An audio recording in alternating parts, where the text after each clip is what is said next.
Okay, we're gonna play some more, but I want to show you guys something real fast. I stumbled across this. I don't know when it was.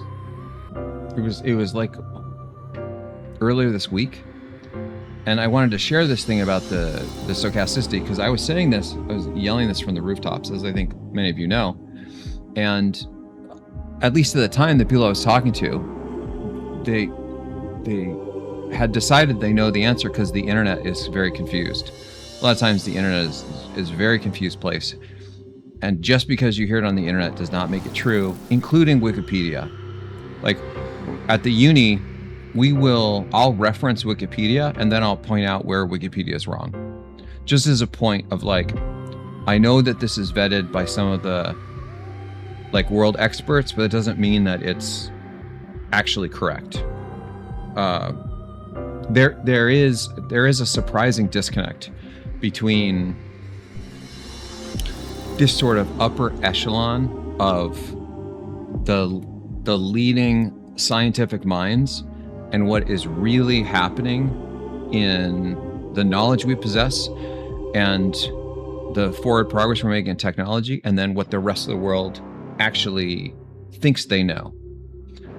Anyway, so I was saying this stuff about how neural networks are just fundamentally stochastic.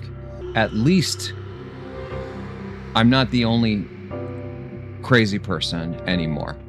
Like, I think I saw a couple comments on IG where people were talking about this, and they were saying things like, oh, thank goodness you're out there and saying stuff that's meaningful, because I feel like I'm like on crazy pills. I'm saying stuff and people are telling me this is not right. And it's like, I know this is right, but I don't understand why everyone else is. Like, we're literally in the middle of a flat earther movement. There's like, I don't know how else to describe this. A lot of the world has lost its mind, and it's getting better. Just to be clear, it is massively getting better. And I know it's getting better because I'm talking to the people that run big tech companies now, and they actually are listening for the first time in 4 years. These guys wouldn't even talk to me before because they like knew the answer. It's like, all right, if you already know the answer, this is not going to be meaningful. Anyway, so I saw this and it just brought a smile to my face. And I know that like this is Mira's company. I've been talking about how they're stochastic, and the biggest issue that I have with the stochasticity is that it blocks iterative refinement. Like, stochasticity can actually be super helpful in certain cases when you want creative ideation and stuff. You want it to be like variable. There are other times where you really need it to be deterministic. And in principle, when you're doing hard science, because hard science tends to require iterative refinement. Things that can be more subjective, like art, it may not require the same degree of iterative refinement. For example, if you're an artist and you're creating a piece of art, when you're done creating the piece of art, you may just be done. It's like, okay, I'm done. And then the piece of art is done. You don't like iteratively refine the stuff. You're finished. Similar things can be true with music, right? And movies, I think, and videos and stuff, it's a little bit different because there is some iterative refinement. But even then, at some point, it's like, it's done. You can clip it, you can make variations, but it's like, you don't edit the things that are actually being said and they change all the stuff. Just like this stream or this recording, we may clip it, we may shorten parts out, but we won't like change, or at least I won't. We won't change what I'm wearing, make me bald, and like just do something totally wacky. But in software and in science, you might. So the reason why the stochasticity is such a problem is that it blocks iterative refinement. And I've been yelling from the rooftops about this, and a lot of people are ignoring me because I wasn't part of OpenAI and have zero interest in being part of OpenAI. But when other people say it, that are part of that in a very strange way. A lot of people that know significantly less about machine learning listen. And so even if I am not super thrilled about the volumetric stupidity that has been the world, it is fantastic to know that at least other people are starting to say things that aren't insanely nonsensical. So yes, by the way, I would not call it non-determinism, and there's a very specific reason why. And I'm not saying that I know this exact, like, I'm not the knower of all things, and I don't have control of, like, the truth. But in other domains, you will often have what's called non-determinism in time, but determinism in output, like parallel computing or distributed computing, or things like eventual consistency. It is non-deterministic temporally, but it is deterministic in output, in conclusion. Stochasticity, the way that I use it, is it means that it potentially is variable in time, but it's also variable in output. That's why I don't use this word. It's not that I don't know this word. In fact, if you look at my doctoral work and my work in parallel computing, I will almost always use this word, because oftentimes parallel programs that are serializable or linearizable will be non-deterministic, because they are non-deterministic in time, but they are deterministic in output. And if they weren't deterministic in output, you can't use it, because it's not reproducible. It's not iteratively refinable, and you kind of need that. So I disagree with the title of this. I would call it Defeating Stochasticity in LLM Inference. And I would actually not just make it LLM inference, I would make it language model inference, all that, but it's not a bad start. This is more correct, is that it can be claimed to be deterministic, but it's not necessarily. And then anybody using inference server, it is non-deterministic. Yes, it's actually stochastic. That's right. And this is not the original sin. It is not the floating point or arithmetic error. This does exist. This is a problem. And it is a form of stochasticity that exists inside of these systems. This is not the original sin. The original sin, at least from my perspective, is the initialization of random weights in all neural networks that is required for them to converge. It is a fundamental property of neural networks that if you do not randomly initialize the weights to non-symmetric, asymmetric values, you will reduce convergence likelihood by some large number, like 80%. And then on top of that, if it does converge, you get things like symmetrical convergence, which is really bad. You don't want this. It basically, everything becomes like a mirror image of itself, and oftentimes in the real world, you don't want 50% yes, 50% no. You want like 27% yes, and then you want 35% no, and then you want the remainder to be like, I don't know. And that's not symmetric. Those are asymmetric values. But if you don't initialize the random weights in this, you don't initialize the weights in this random way, then you could get this, and you do get this, and that is the original sin. Now, part of the reason why I think maybe they don't mention this, I mean, I don't know, but it could be that they're just trying to constrain this to LLM inference, and it could very well be that they fully understand the training part, and they're like, look, but that's too sophisticated, and people won't be able to carry the one forward. You know, like they won't be able to do the long multiplication or the long division. So they're just like, let's just talk about inference. But all of that stochasticity and training impacts the determinism of inference on many different levels. That being said, yes, this is actually a thing, and there are ways actually to overcome this by specifically not using floating point numbers. And floating point numbers in particular, when you need perfect accuracy that is not going to yield like variable results based on the computer architecture and how those numbers are represented under the hood. It can and it will create an amount of entropy that it will make basically any system non-deterministic. No, sorry, stochastic. We probably need to do a little bit better than this.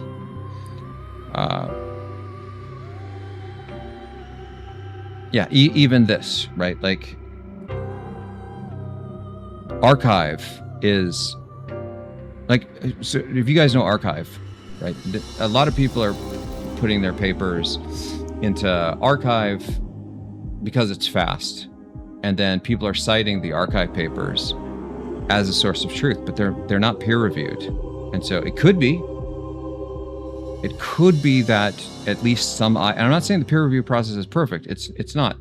It still has problems, but at least you have other eyeballs where other peers are looking at this, and they are, the beauty of the peer review process is, especially for the tier 1 stuff, here's what they're trying to do. They're trying to reject your idea. That's what they're doing. I know, because I'm on a lot of these program committees. That's what we're trying to do. We are trying to find holes and problems with it to make it unacceptable for publication, peer review publication. And that's good. That's really good, because what's left is the stuff we can't find problems with. It doesn't mean it doesn't have problems. It probably still does. But we have done our best to reject all the stuff that we found problems with. And what you have as the leftover is basically the best that we could produce, and the best that our experts could look at and scrutinize and say, yeah, this is pretty good. I can't find anything wrong. Now, when you just drop a paper on archive and then you start citing the archive paper, there's like, I could do this till the sun goes down. But those of us that are like, and I'm not trying to be a pedigree snob here. This is what those of us that are sort of like real scientists do, is we substantiate our claims by data that has been deeply scrutinized and stood up to the scrutinization of other experts over a prolonged period of time, or to the best of, what we can.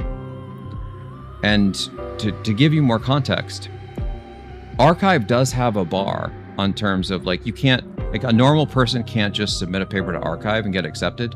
You have to have a certain amount of credentials. I don't know what their criteria is, but a lot of people can't just write something and drop it on archive.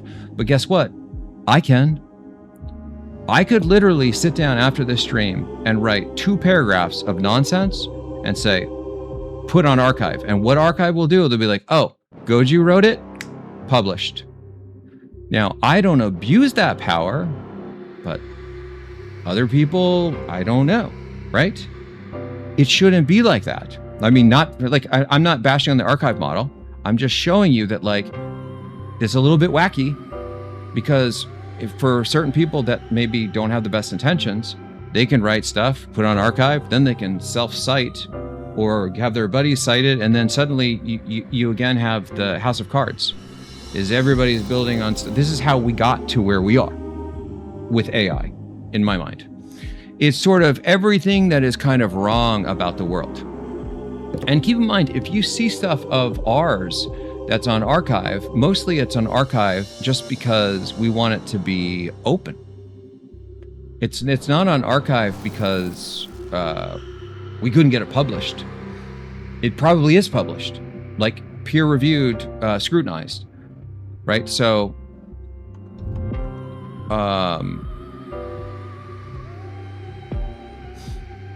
if you look at this paper, so the first thing you see is it's been cited like 80 times. This generally gives you some confidence, right? It's like, okay, so 80 people have cited this, and you know what, and then you can see, oh, like, okay, so Google knows about this, and it's written by these guys, and this isn't like some startup dudes that just got a bunch of VC money. This might be people that kind of like know some stuff. Not necessarily, but kind of. Like, again, we're building confidence, right? But then when you look at this paper, the first thing that you'll notice is that it's not just one dude saying this. There's a bunch of dudes. They're all saying it together. And if you do the rabbit holing on all these people, the weakest link of this paper is this guy. This is the weakest link, okay? The other people on this, these people are superheroes. So if all of these people, these 9 people, are all agreeing and saying, here's what we think, there might be some substance to it. But on top of that, if you go past the first link beyond archive, you will get to this link. And this link will take you to ACM, where this paper was published. It was published in the official proceedings of the International Work, which is actually a symposium, of machine learning and programming languages, where it was peer-reviewed and vetted by a bunch of experts that all basically said, okay, we agree. Yeah. So for any paper that you see on archive, there should be a corresponding peer-reviewed published work that gives you some confidence that it's like, oh, this has actually been deeply analyzed, and then you can kind of go from there. So the first mistake is citing Wikipedia. The second mistake is it could very well be that what the paper they're talking about here on archive has value. Find the peer-reviewed published version of this, cite that paper. And if that paper doesn't exist, don't cite this. Don't cite this paper. Not if you want to be taken seriously. All right, now I want to take it down a little bit because this is too pedantic. I'm being too negative on this. Language models have an incredible amount of value, I think, with the diff stuff, but you need to understand like when you can trust them, when you can't. And you can't trust them as LLMs, language-only models. You need something to support them, and then you use the stochasticity and determinism in conjunction, and you get some really interesting things. So to be clear on this article, it could very well be that what they are saying here is 100% correct, but they are not substantiating these claims in a scientifically proper way, and so you are losing a ton of credibility when you do it this way. You shouldn't do this. And it's kind of sad because this actually, it's a little off the mark, but what they're arguing here is not wrong. They just need to level it up a little bit. So for any of the thinking machines people that are watching this, I apologize if that sounded super harsh. I'm really not trying to pick on you guys. I love that you wrote this, actually. I support this, but like, there's better ways to present this that's gonna put you in a better light. And with some minor fixes and better substantiation of your claims, you're likely to be taken far more serious.